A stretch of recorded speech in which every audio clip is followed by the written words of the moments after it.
And we are back, ladies and gentlemen, Final Fantasy II on the Super Nintendo here at Cult Classic Neo, broadcasting live from the real world. I'm your host, as always, Michael T. Shamborn III, playing really the game that got me involved in Japanese, or really in role-playing games at all from the jump. This is hands down the reason why I'm such a huge role-playing game fan to this day. Still love this game. I think I've completed it twice. I've played it at least 50 times. But you know, you get so far and then you usually end up giving up. But hopefully, throughout the course of this series, we'll take it from beginning to end and get things done. So what we're doing now, we're picking up pretty much exactly where we left off, except I went to go hang out with some chocobos, which put me a little bit further back than where we left off on last show, just in terms of geography. But we'll be back at the cave here shortly, and then we'll get into the mission the king gave us to go deal with the witches or the mages in the land of mist. So yeah, we'll definitely showcase chocobos at some point during the show.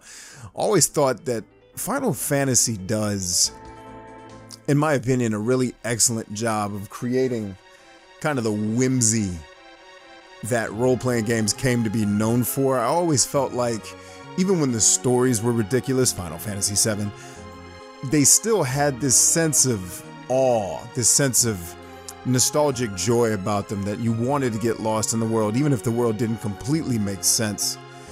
And that's something that Final Fantasy captures better than any video game, or any role-playing game that I'm aware of.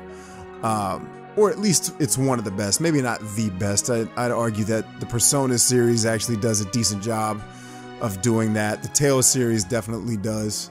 Uh-oh. Return now and I will not harm you. Show up. Do you still wish to go on? I don't, because I know what's getting ready to happen. Let's see what happens if we press no. It just turns around. Now, with that in mind, I'm looking forward to playing Final Fantasy 15. But I'm also terrified because I've seen enough of it to start believing that some of this whimsy that I'm talking about is going to be missing from the party, which is going to be highly disappointing. All right, now we want to be careful the way we fight this mist, because it gets really touch and go depending on how much damage we do here. Let's hold what we got. So you'll notice that the monsters, the spells, a lot of the things in this game have different names than they do.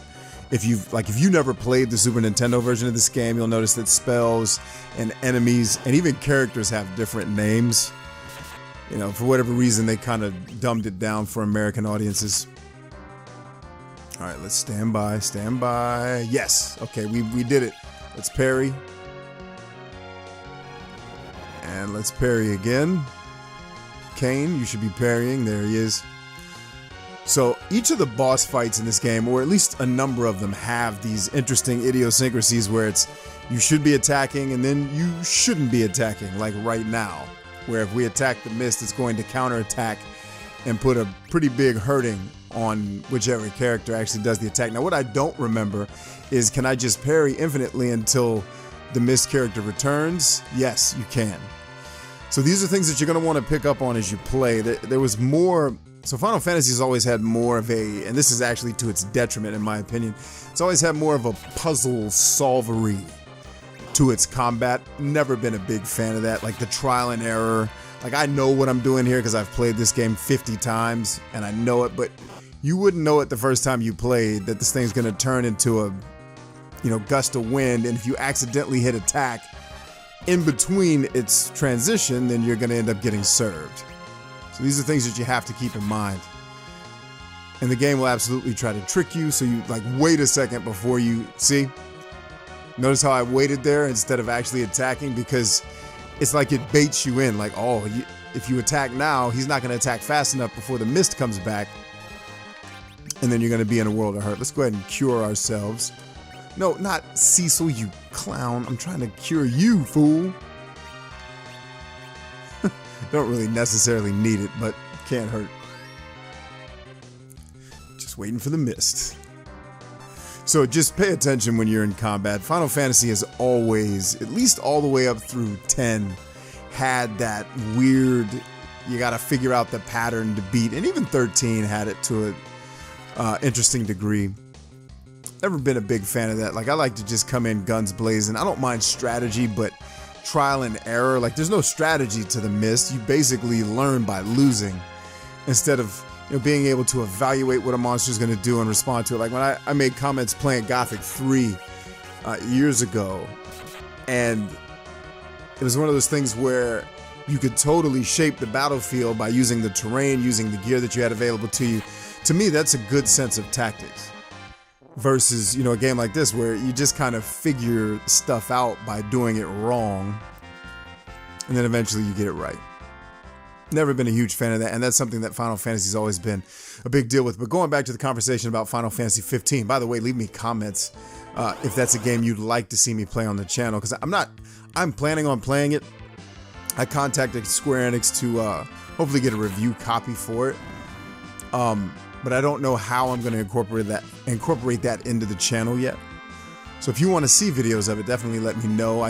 You know, as a very small channel, I tend to shy away from bigger games just because the competition on YouTube makes that complicated in order to try and get viewership. Not impossible, but it does take some finagling in order to get it done properly.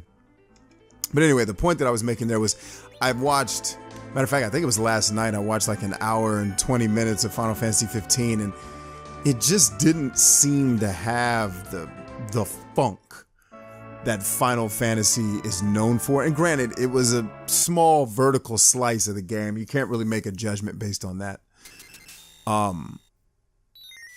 But it just, like, it was the scene where you get to the place where you have to repair your car, and everybody's talking like a dadgum, hey man, I'm gonna fix your car, Billy. It just seemed out of place for a Final Fantasy game. And granted, like I said, it's a very small portion of the game.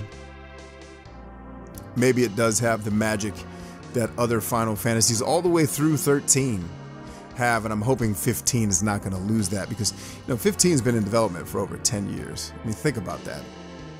That's a long time. I mean, this is a game that was supposed to be out on PlayStation 3. The Mom's Dragon fell, and Mom did too. So as you can see, what Cecil and Kain were sent to do. And so the game calls these folks callers instead of summoners, which is what they're called properly.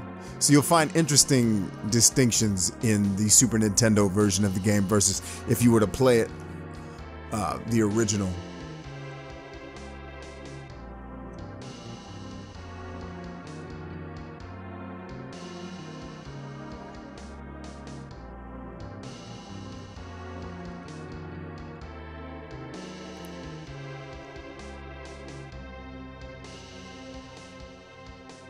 Uh-oh, I hear children, or at least one child that's probably going to come down here and yell at me while I'm trying to record a show. It's the nature of being a gaming dad.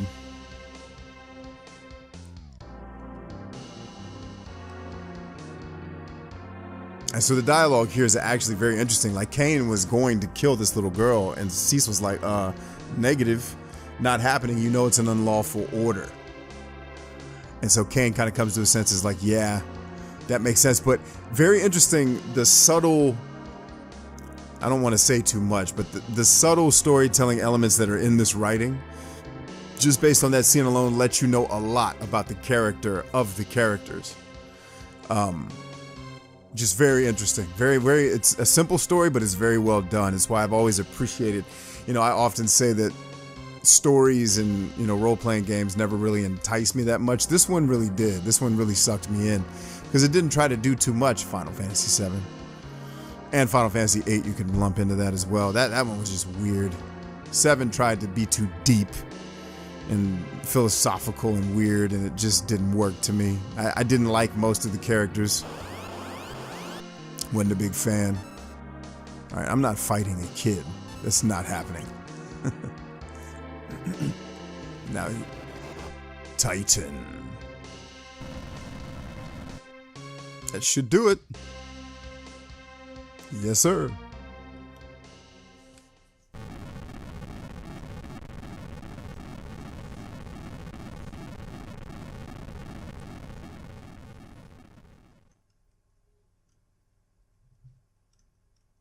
So you can see Basically, everywhere Cecil goes, destruction follows. It's kind of his calling card, even though unintentional.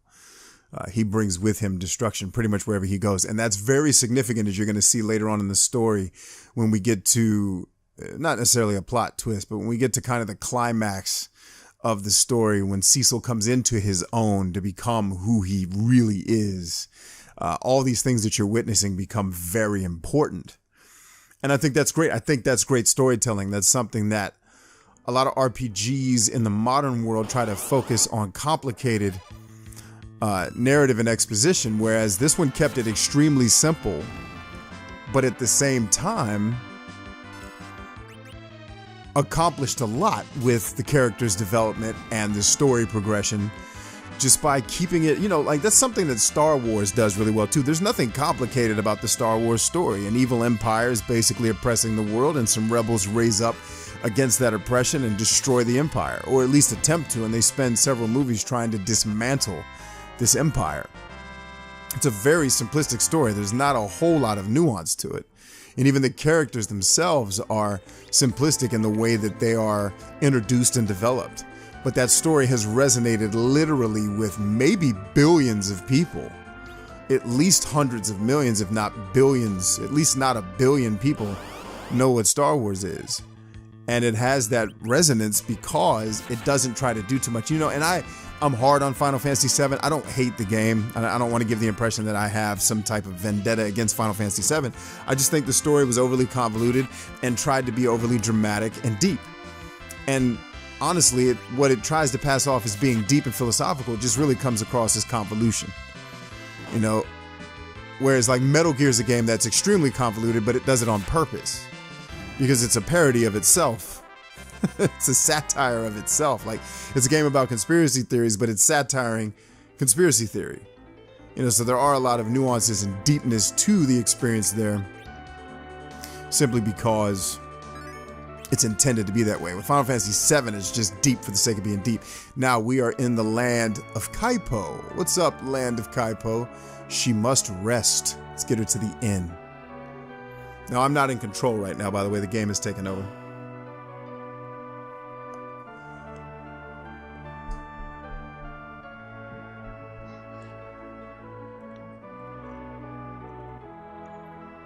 The soundtrack in Final Fantasy II is absolutely amazing as well. Absolutely amazing. I can't say enough good about this soundtrack. And so Cecil's saying, he's telling her basically, I can't ask you for forgiveness. She won't talk to him, but he's like, please allow me to, repent and protect you, if nothing else. So like Cecil dedicates his life to this girl right there. That's huge. Like, that's such a dope emotional moment in terms of storytelling that other games with cutscenes and deepness try to accomplish and fail. You know what I mean? Like, one of the things about cult classic Neo is it's, cult classics, not just new, but old too. Like, even though Final Fantasy II is not an extremely popular game on YouTube, I want to be able to not just do a let's play for you so you can watch me be a buffoon, but we can actually have a discussion about what makes this game so excellent and what it's able to pull off, because it doesn't try to be something it's not. And frankly, I think the limitations of older school gaming technology actually created the environment for quote unquote better games, just in my opinion. That our technological prowess has put us in a position where games have become such technical marvels that they forgot the ingredients and the nuances that make the experience amazing, which isn't graphics. I'd argue that sound is more important than graphics in as far as attaching a player to a gaming experience. But these older games had to keep it simple. They weren't, necessarily easy games always, but they were simple in their delivery. And I think that simplicity has been lost in the modern era, and I think that's part of what the challenge is, where you see so many regurgitations of franchises, and can you really tell the difference between Far Cry 3 and Far Cry 4, or Far Cry 2 from that matter? And I'm not hating on those games, or Assassin's Creed or Ubisoft. I'm not a big fan of their games, that goes without saying, but is there really such a huge amount of nuance and distinction between all three of those games? You know, and now you can make the same argument with Final Fantasy, although I'd say the older Final Fantasies may not have been all that different in terms of the aesthetic and the presentation, but in terms of the story, they often did have quite a bit of nuance. Usually the theme of the story was always the same, but the characters, the interactions, and what the story was trying to convey, all very nuanced. And I can't remember if I'm supposed to be killing the green guy or if I'm just supposed to kill his buddies and then he runs away. I'm totally trying to kill the officer, so I can get more XP. Now I think these guys will run away now, maybe. We'll see. Because they don't have him to tell him to attack. But basically wanted to do that because I think if you kill these three first, he just escapes. You see, this dude killed himself. But if he escapes, then you get less XP. I want to get more experience points because one of the things I love about role-playing games is the fact that they allow me to level up, and that's my favorite thing to do. This is another thing that Final Fantasy II kept very simple, was the skills you learn, you just learn at certain levels. There's no skill tree, there's no, you know, sifting through menu after menu after menu in order to get certain things done. You're just literally leveling up and getting Fire 3 or Firaga, as it would be called in the real game. When it's going on. So Cecil's apologizing now. And now she's kind of warming up to him. She has nobody. Her mother's dead. She's Rydia. And now he's protected her. And now they have a bond. Like that simple scene, that simple cutscene right there is more emotional and compelling to me than so many of the other visually stunning cutscenes that I've seen over time. Because it's conveying a very simple thing. There's been death and destruction. And now there's a girl who's lost her family and a man who's losing himself because the people that control him are inherently evil, and now he's rebelling against that evil. You know, basically he's been led to kill unjustly in a way that's just horrible and unnecessary. Something that you want to look into. And that's one of the reasons why I love this game so much, and I think it does just a wonderful job of providing the player with a reason and a compulsion to keep playing the game. So with that said, I'm going to go ahead and adjourn here. Thank all of you for watching episode 2 of Final Fantasy II on the Super Nintendo. My favorite, you know, old school RPG, the RPG that basically brought me into loving the genre as a whole. I'm very excited about where you and I are going to go as far as my story is concerned, your story is concerned. Feel free in the comments to share your RPG story with me, because that's important to me. This channel isn't about just me entertaining you and making funny or buffoonery type content. It's about us building a relationship and a friendship where the common ground is video games. And that's something that I want to be able to do with everyone here. So thank you so much for subscribing, for watching, being a part of what's going on here. Hopefully I've broken a few more of you out of the Matrix to come join us over at Cult Classic Neo. And until next time, friends, until all the one, I love all of you, and I'll see you soon. God bless.